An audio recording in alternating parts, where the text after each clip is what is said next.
Since people seem very interested in redistricting and gerrymandering, there was some bad news out of Florida. The Florida Supreme Court just upheld the gerrymandered GOP maps that they used to basically get rid of 2 Democrats and add 3 Republican seats in the 2022 election. So now we actually get to take a look at the maps and what they actually changed. So this is the old Florida map that was used through the 2020 election. After 2020 and the census, Florida gained 1 seat, so they went to 28 total seats. And what the GOP did when they drew new maps is they targeted 2 specific areas. The first is up here. This blue district that connected Tallahassee to Jacksonville was a majority black district. And so this rural area along the Georgia border is also heavily black. So that was a Democratic district. And then in Orlando, they targeted another seat. So you can see here the Orlando area in Central Florida was basically split over 3 Democratic seats.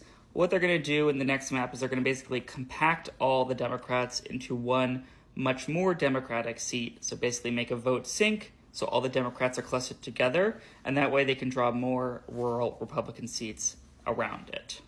And so this is the new map that was just upheld by the court that was first used in 2022.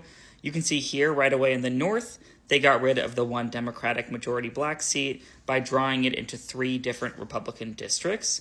In the past, this would have been hard to do because of the Voting Rights Act. But since Trump courts have significantly weakened the Voting Rights Act, it's been easier to basically get rid of majority black districts in the South, and Florida has been successful in doing so up here. The other area I mentioned was Orlando. So you can see here they drew a much darker blue seat in Orlando. So they basically drew a vote sync where they would compact as many Democratic voters into one area as possible, as well as the seat below it. And that allowed them to draw an extra Republican seat in the Orlando area. So the overall balance of power went from 10 blue seats to just 8. And the number of red seats grew from 15 to 18. And then there are still 2 swing districts, one around Tampa, the other in Miami, although the Miami district I don't think is still characterized as a swing district, as since 2022 it has continued to swing further to the right with Trump's overperformance in the Miami-Dade area. So this is the current state of play in Florida. Definitely bad news for the Democrats, as it's going to be really hard to pick up any seats here. Maybe they have a shot in some of these yellow seats or light red seats in a very big swing election, but it's going to be challenging to get anywhere in Florida. So Democrats are going to have to look elsewhere for pickup opportunities.